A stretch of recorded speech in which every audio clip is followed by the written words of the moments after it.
ಎಲ್ಲರಿಗೂ ನಮಸ್ಕಾರ. ನನ್ನೆಲ್ಲ ಆತ್ಮೀಯ ಪ್ರೀತಿಯ ಮುದ್ದು ವಿದ್ಯಾರ್ಥಿಗಳೇ, ಇಂದಿನ ತರಗತಿಗೆ ನಿಮ್ಮೆಲ್ಲರಿಗೂ ಸ್ವಾಗತ. ನಾವು ನಿನ್ನೆ ತರಗತಿಯಲ್ಲಿ ಏನು ಮಾಡಿದ್ದೀವಿ, 6ನೇ ತರಗತಿಯ ಪದ್ಯ ಭಾಗವಾಗಿರುವಂತಹ ಹೃದಯ ವಚನಗಳು ಎಂಬ ಪದ್ಯ ಭಾಗದ ಸಾರಾಂಶವನ್ನ ತಿಳಿದುಕೊಂಡಿದ್ವಿ. ಏನ್ ಹೇಳ್ತದಪ್ಪ ಅಂದ್ರೆ, ಸಕಲ ಪ್ರಾಣಿಗಳಲ್ಲೂ ದಯೆ ಇರ್ತತಿ. ಅದು ಮಾನವರಲ್ಲೇ ಇರ್ಬೋದು ಅಥವಾ ಪ್ರಾಣಿ ಪಕ್ಷಿಗಳಲ್ಲೇ ಇರ್ಬೋದು. ಅಂತಹ ಹೃದಯವಂತಿಕೆಯನ್ನ ವಚನಗಳ ಮೂಲಕ ನಮ್ಮೆಲ್ಲರಿಗೂ ತಿಳಿಸಿಕೊಡುವಂತ ಒಂದು ಸಣ್ಣ ಪ್ರಯತ್ನವನ್ನು ಕವಿಯಲ್ಲಿ ಆ ಪಾಠದಲ್ಲಿ ಆ ಪದ್ಯದ ಮುಖಾಂತರ ಮಾಡಿದಾರ. ನಾವು 9 ಸಲ ಉಪಕಾರ ಮಾಡಿದ್ರು ಆದ್ರೆ ಒಂದೇ ಒಂದ್ಸಲ ಮಾನವ ಏನಾದ್ರೂ ಉಪಕಾರ ಸಹಾಯ ಮಾಡದೇ ಇದ್ರ ಅವ್ರು ನಮ್ಮನ್ನ ಯಾವ ರೀತಿ ಜರಿತಾರ, ಎಷ್ಟು ಸಿಟ್ಟಿನಿಂದ ನಮ್ಮ ಬಗ್ಗೆ ಹೇಳ್ತಾರ, ಟೀಕಿಸಿದ್ರೆ ಅವ್ರು ಹೆಂಗ್ ಹೇಳ್ತಾರ, ಕೇವಲ ಮನುಷ್ಯ ಹೊಗಳಿದ್ರೆ ಮಾತ್ರ ಅವ್ರು ಏನ್ ಹೇಳ್ಬೇಕು, ಚೆನ್ನಾಗಿರ್ತಾರ ಅಂತ ಅನ್ನುವಂತಹ ಒಂದು ಭಾವನೆಯಿಂದ ಹೇಳ್ತಾರ. ನಾವು ಏನೆಲ್ಲ ಸಾಧನೆ ಮಾಡು ಅಥವಾ ಏನೇ ಆದ್ರೂ ಕೂಡ, ನಾವು ಜೀವನದಲ್ಲಿ ಎಷ್ಟೇ ಮುಂದೆ ಹೋದ್ರೂ ಕೂಡ ನಾವು ನಮ್ಮ ಹೃದಯವನ್ನ ಗೆಲ್ಲದೆ ಇದ್ರ, ಎದೆಯ ಮಿಡಿತವನ್ನ ನಾವು ಅರ್ಥ ಮಾಡಿಕೊಳ್ಳೇ ಇದ್ರ ಏನು ಪ್ರಯೋಜನ ಇಲ್ಲ. ಹೃದಯವಂತಿಕೆ ಅನ್ನೋದು ಪ್ರಾಣಿಗಳಲ್ಲೂ ಇರ್ತತಿ, ಪಕ್ಷಿಗಳಲ್ಲೂ ಇರ್ತತಿ, ಮಾನವರಲ್ಲೂ ಇರ್ತತಿ. ಮನುಷ್ಯನ ಅಹಂ ಅನ್ನುವಂಥದ್ದನ್ನ, ಅಹಂಭಾವದ ಕಿರೀಟವನ್ನ ಬದಿಗೊತ್ತಿ ತಾನು ಎಷ್ಟೇ ಸಾಧನೆ ಮಾಡಿ ಎಷ್ಟೇ ಮುಂದಕ್ಕೆ ಹೋದ್ರೂ ಕೂಡ ಆತ ಏನ್ ಮಾಡ್ಬೇಕು, ಹೃದಯವಂತಿಕೆಯನ್ನ ಅರ್ಥ ಮಾಡಿಕೊಳ್ಬೇಕು. ಆಗ ಮಾತ್ರ ನಾವು ಮನುಷ್ಯರಾಗಲು, ಮಾನವರಾಗಲು, ಪರೋಪಕಾರ ಬುದ್ಧಿಯನ್ನು ಹೊಂದಲು ಸಾಧ್ಯ ಅಂತೇಳಿ ಕವಿ ಇಲ್ಲಿ ಏನ್ ಮಾಡ್ತಾರ, ಈ ಪದ್ಯದ ಮುಖಾಂತರ ಹೇಳ್ತಾರ. ಒಟ್ಟಾರೆಯಾಗಿ ಮಾನವ ಅವ ಜಿಂಕಿ ಅಂತ ಜಿಗಿಬಹುದು, ಚಿಗರಿ ಆಮೇಲೆ ಹುಲಿ ಅಂತ ಗರ್ಜಿಸಬಹುದು, ಕೋತಿ ಚೇಷ್ಟೆಯನ್ನ ಮಾಡ್ಬೋದು, ಗಾಂಭೀರ್ಯತನದಿಂದ ಗಜದಂತೆ ವರ್ತಿಸಬಹುದು. ನಾವು ವಿಷವನ್ನ ತುಂಬಿರುವಂತ ನಾಗರ ಹಾವಿನ ಗತೆ ಇದ್ರೂ ಕೂಡ ಅವ್ ಮನುಷ್ಯ ಏನಾಗಬೇಕು, ಮಾನವರಲ್ಲಿ, ಮನುಷ್ಯನಲ್ಲಿ, ಪ್ರಾಣಿ ಪಕ್ಷಿಗಳಲ್ಲಿ ದಯೆ ಅನ್ನೋದು ಇರಬೇಕು, ಹೃದಯವಂತಿಕೆಯನ್ನು ಇರಬೇಕು. ಆಗ ಮಾತ್ರ ನಾವು ಸಮಾಜದ ಜೀವಿಯಾಗಿ ಬದುಕಲು ಸಾಧ್ಯ. ನಮ್ಗೆ ಎಷ್ಟೇ ಅಹಂ ಅನ್ನುವಂಥದ್ದು ಇದ್ರು ಅದನ್ನ ನಾವು ಬದಿಗೊತ್ತಿ ಸ್ವಾರ್ಥ ಭಾವನೆಯನ್ನ ತೆಗೆದು ಹಾಕಿ ನಿಸ್ವಾರ್ಥ ಭಾವದಿಂದ ಬದುಕಲು ಸಾಧ್ಯ ಅಂತೇಳಿ ಕವಿ ಈ ಪದ್ಯದ ಮುಖಾಂತರ ಹೇಳ್ತಾರ.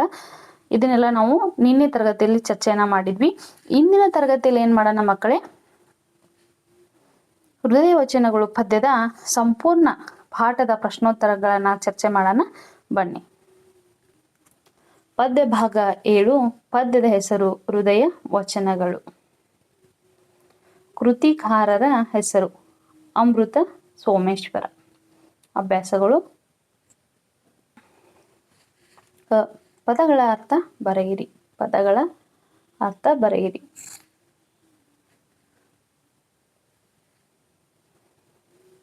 ಉಪಕರಿಸು. ಉಪಕರಿಸು. ಉಪಕಾರ ಮಾಡು, ನೆರವು ನೀಡು. ಉಪಕಾರ ಮಾಡುವುದು, ನೆರವು ನೀಡುವುದು. ಮೊರೆವ ಅಂದ್ರೆ ಗರ್ಜಿಸುವ. ಮೊರೆವ ಅನ್ನೋ ಪದದ ಅರ್ಥ ಗರ್ಜಿಸುವ. ನಿರಾಳ.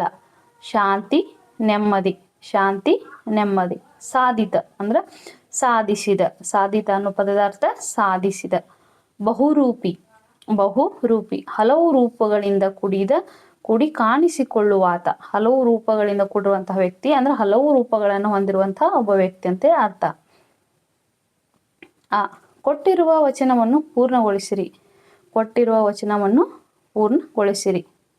ಎನಿತು ಭಾಷೆಗಳ ಡ್ಯಾಶ್ ಮಿಡಿತ ಒರೆಯದನ್ನಕ್ಕ. ಎನಿತು ಭಾಷೆಗಳ ಮಿಡಿತ ಒರೆಯದನ್ನಕ್ಕ. ಇನ್ನೊಂದು ಹೃದಯೇಶ ಸೋಮೇಶ ಡ್ಯಾಶ್ ಇಟ್ಟು ಹೇಳಿದಾರ. ಬನ್ನಿ ಅದ್ರ ಉತ್ತರ ನೋಡೋಣ. ನೋಡಿ, ಎನಿತು ಭಾಷೆಗಳ ಕಲಿತಡೇನು, ಹೃದಯದ ಭಾಷೆ ಕಲಿಯದನ್ನಕ. ಎನಿತು ಭಾಷೆಗಳ ಕಲಿತಡೇನು, ಹೃದಯದ ಭಾಷೆ ಕಲಿಯದನ್ನಕ.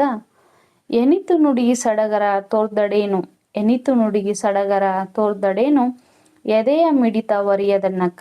ಎದೆಯ ಮಿಡಿತ ಒರಿಯದನ್ನಕ. ಎನಿತು ಶೋಧನೆ ಗೈದಡೇನು.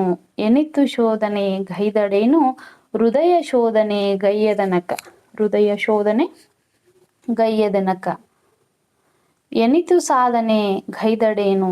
ಎನಿತು ಸಾಧನೆ ಗೈದಡೇನು, ಹೃದಯದ ಬೆಸುಗೆ ಸಾಧಿತವಾಗದನ್ನಕ.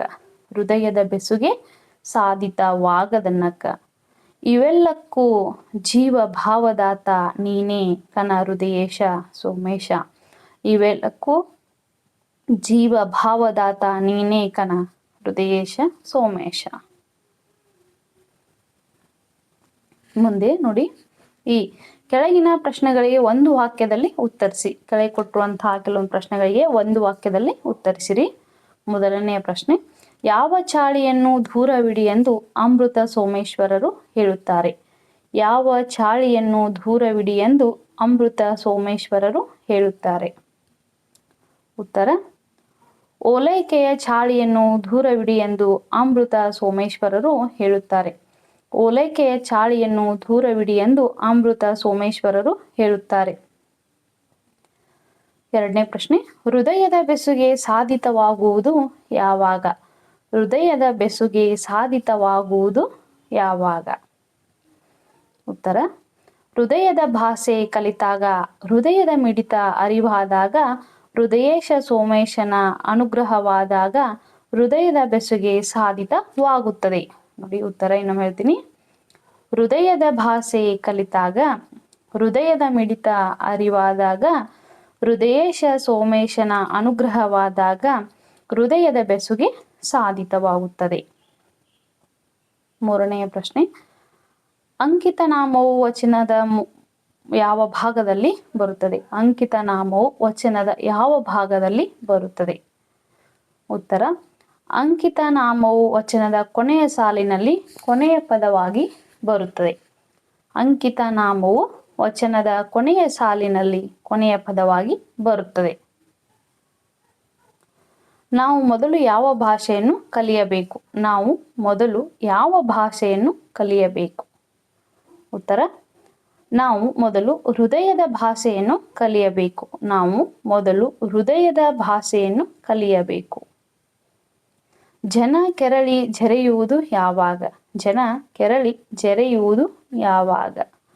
ಉತ್ತರ, 9 ಬಾರಿ ಅಂದರೆ ಹಲವು ಬಾರಿ ಉಪಕಾರ ಮಾಡಿ 1 ಬಾರಿ ಮರೆತರೆ, ಹಾಗೂ 10 ಸಾರಿ ಅಂದರೆ ಬಹಳಷ್ಟು ಸಾರಿ ಹೊಗಳಿ ಒಮ್ಮೆ ಯಾವಾಗಲಾದರೂ ಅವರ ತಪ್ಪನ್ನು ತೋರಿಸಿದರೆ ಜನ ಕೆರಳಿ ಜರೆಯುವರು. ನೋಡಿ, 9 ಬಾರಿ ಅಂದರೆ ಹಲವು ಬಾರಿ ಉಪಕಾರ ಮಾಡಿ 1 ಬಾರಿ ಮರೆತರೆ, ಹಾಗೂ 10 ಸಾರಿ ಅಂದರೆ ಬಹಳಷ್ಟು ಸಾರಿ ಹೊಗಳಿ ಒಮ್ಮೆ ಯಾವಾಗಲಾದರೂ ಅವರ ತಪ್ಪನ್ನು ತೋರಿಸಿದರೆ ಜನ ಕೆರಳಿ ಜರೆಯುವರು.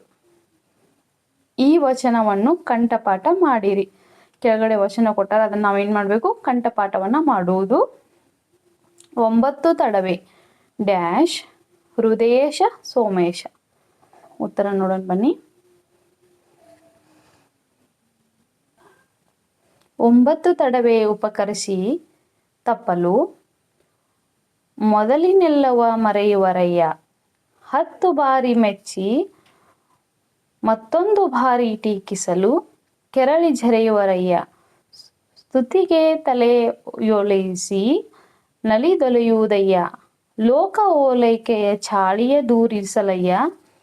ಸ್ತೋತಾತೀಯ ಹೃದಯೇಶ ಸೋಮೇಶ. 9 ಬಾರಿ ತಡವೆ ಉಪಕರಿಸಿ ತಪ್ಪಲು, ಮೊದಲಿನೆಲ್ಲವ ಮರೆಯುವರಯ್ಯ. 10 ಬಾರಿ ಮೆಚ್ಚಿ ಮತ್ತೊಂದು ಬಾರಿ ಟೀಕಿಸಲು ಕೆರಳಿ ಜರೆಯುವರಯ್ಯ. ಸ್ತುತಿಗೆ ತಲೆಯೊಲೈಸಿ ನಲಿದೊಲೆಯುವುದಯ್ಯ. ಲೋಕ ಓಲೈಕೆಯ ಚಾಳಿಯ ದೂರಿಸಲಯ್ಯ. ಸ್ತೋತಾತೀತ ಹೃದಯೇಶ ಸೋಮೇಶ ಅಂತ ಹೇಳ್ತಾರ. ನೋಡಿ ಮಕ್ಕಳೇ, ಈ ಪದ್ಯ ಭಾಗದಲ್ಲಿ ನಾವೇನ್ ಮಾಡಿದೀವಿ? ಹೃದಯದ ವಚನಗಳು ಎಂಬ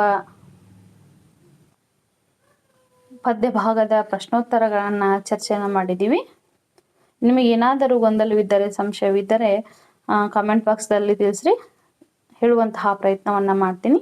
ಎಲ್ಲರಿಗೂ ನಮಸ್ಕಾರ.